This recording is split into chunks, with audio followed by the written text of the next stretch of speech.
Hello everybody. Welcome to the first class in the Java for Beyond Beginners series by DcodeSTEM. My name is Debeshee and I will be your instructor for this class. I am assuming that you already have an introductory level of familiarity with Java syntax and constructs, user input, using scanner class, variables, operators, if-else statements, loops, and arrays. In this series, we will be introduced to the basics of algorithms, one of the most fundamental aspects of computer science and programming. From life-changing innovations such as Google Maps to solving Rubik's Cubes, algorithms are everywhere. In this series, which consists of two classes, we will be covering multiple searching and sorting algorithms. In the agenda for today, we will do a quick recap of loops and arrays, because these are the constructs that we will be frequently needing while studying basic sorting and searching algorithms. Sorting and searching are some of the very useful subroutines that are used extremely frequently in many applications and more complicated problems. Let us begin with a quick recap of loops. So what is a loop? A loop statement allows us to execute a statement or a group of statements multiple times. Java provides for loops, while loops, and do-while loops to handle looping requirements. Java also provides an enhanced for loop, which has a slightly different syntax from the regular for loop. This is the regular for loop, and this is the enhanced for loop. The for loop consists of three parts. Within the parenthesis, after the for keyword, the initialization expression, the condition expression, which must result in a Boolean type value, and the increment statement. They are separated by semicolons. The control starts at the initialization, then checks the condition. If the condition is true, it enters the body of the loop and performs the action. It then goes to the increment or decrement part of the statement, followed by which it checks the condition again.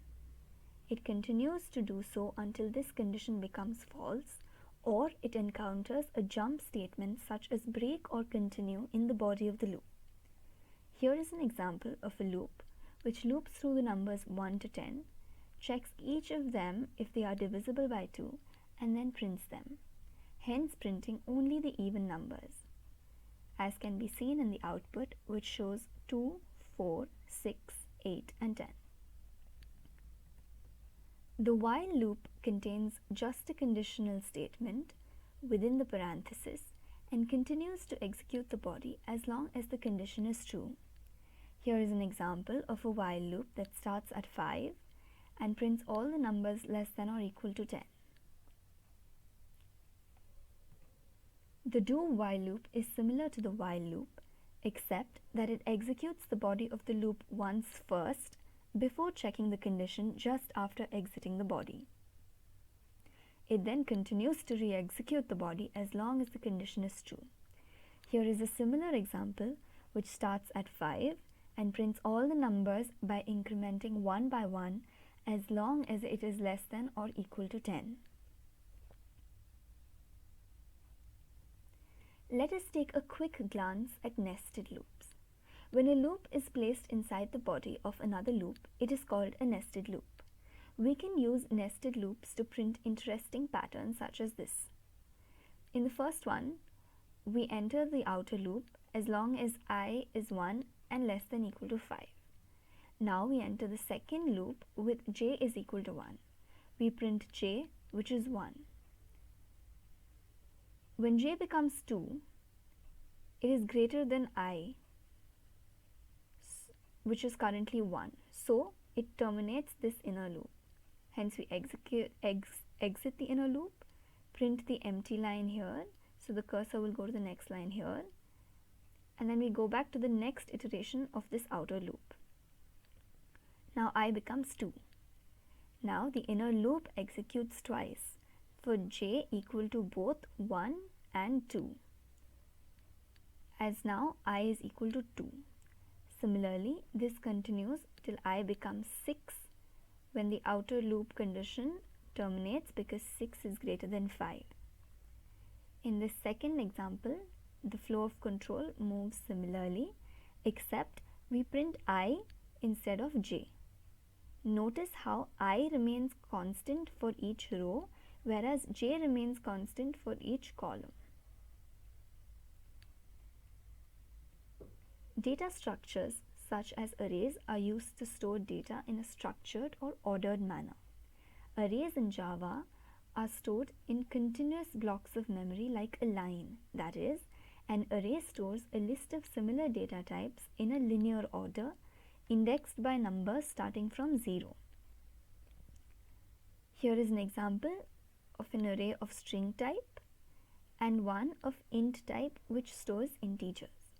We use square brackets to access specific elements of the array, and we use array name.length to find out the length of the array, that is, the number of elements present in the array. Let us take a quick look at a program that takes user input for an integer array of desired length and then stores it using a for loop. We then print all the values stored in the array.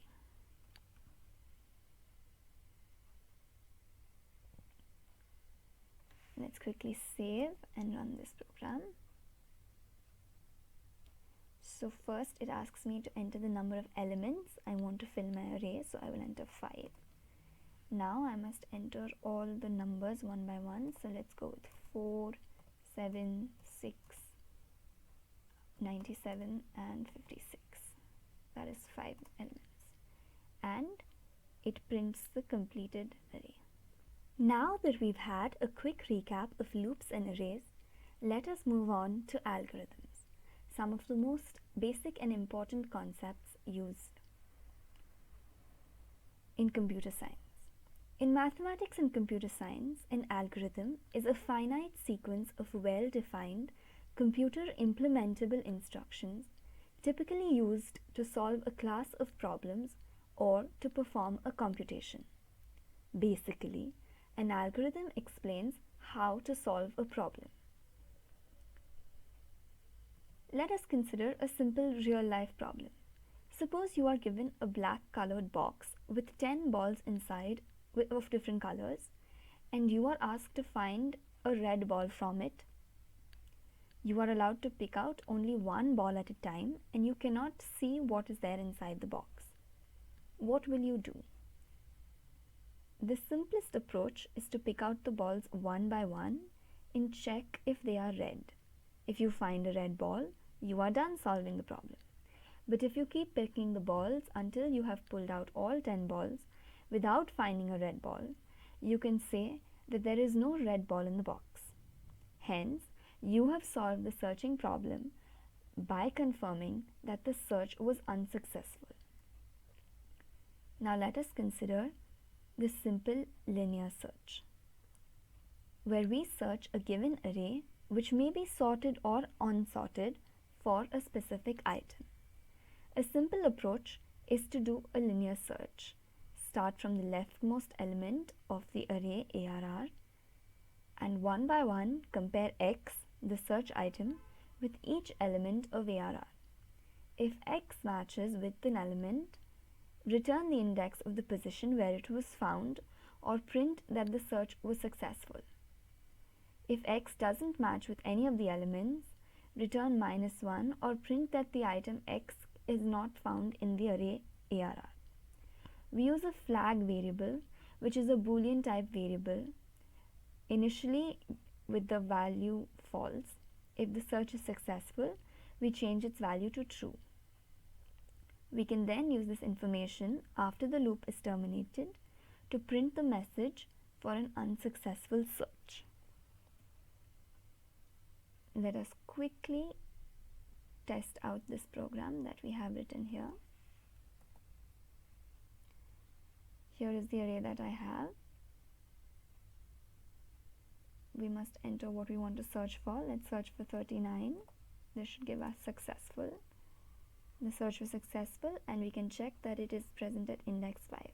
Index 0, 1, 2, 3, 4, 5. So that works.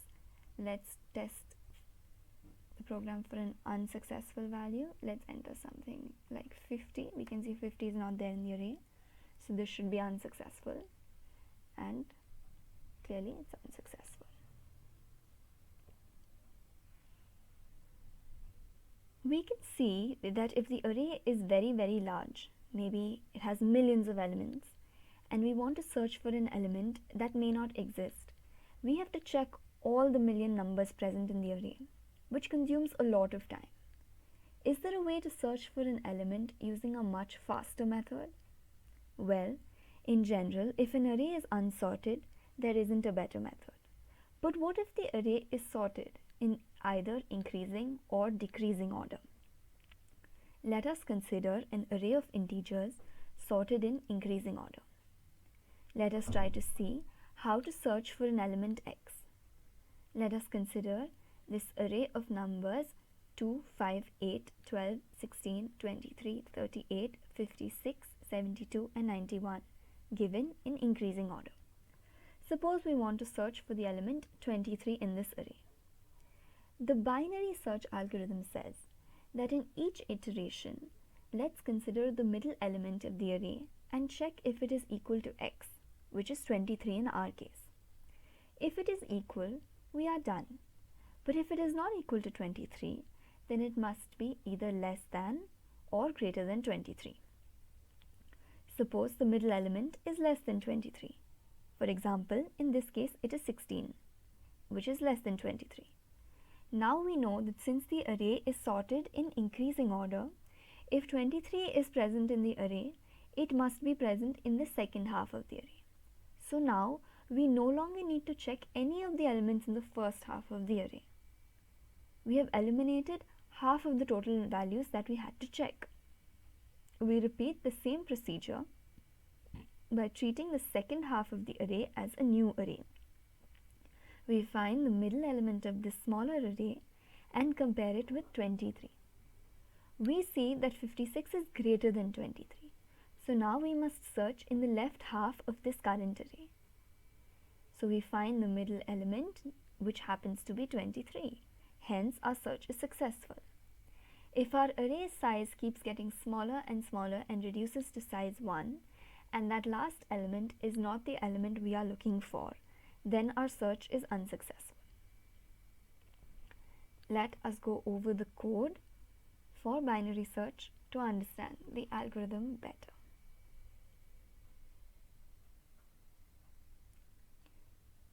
As usual, we have the class and main method declaration.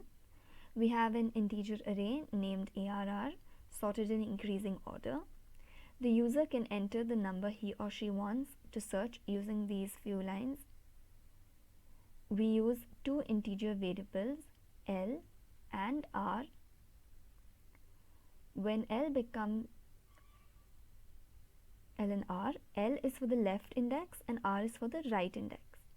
The while loop runs as long as L is less than or equal to R. When L becomes equal to R, it means that we have only one element left, and this is the last iteration we need to perform.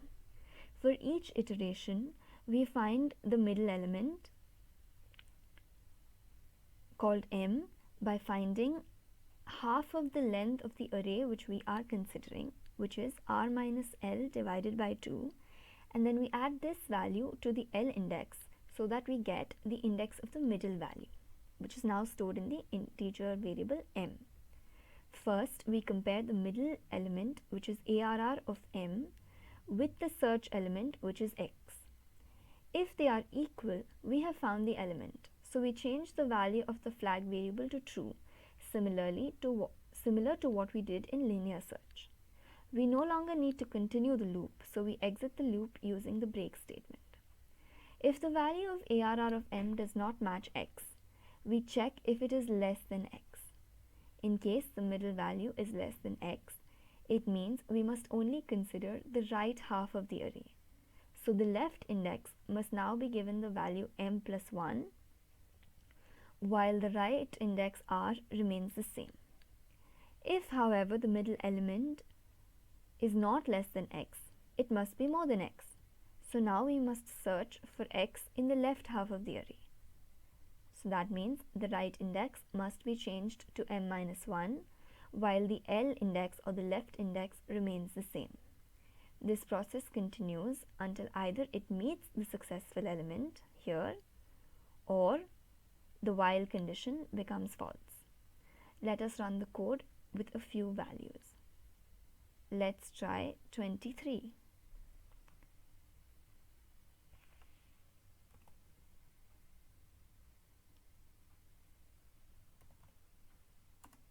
We see that the search is successful. Let's try for an unsuccessful value. Maybe let's try with 24. And we see that the search is unsuccessful as expected. We can see how binary search eliminates half of the array in each step, so it becomes much faster than the linear search. This property of it becomes incredibly important when the number of elements that we have to search through is very large. With that, we have come to the end of the first class for Java for Beyond Beginners, where we did a quick recap of loops and arrays, and then we started with some very important algorithm concepts such as the searching algorithms of linear search and binary search. In the next class, we will explore the extremely useful concept of sorting. We will learn various different algorithms to sort arrays. Thank you for attending this free online coding class by DcodeSTEM.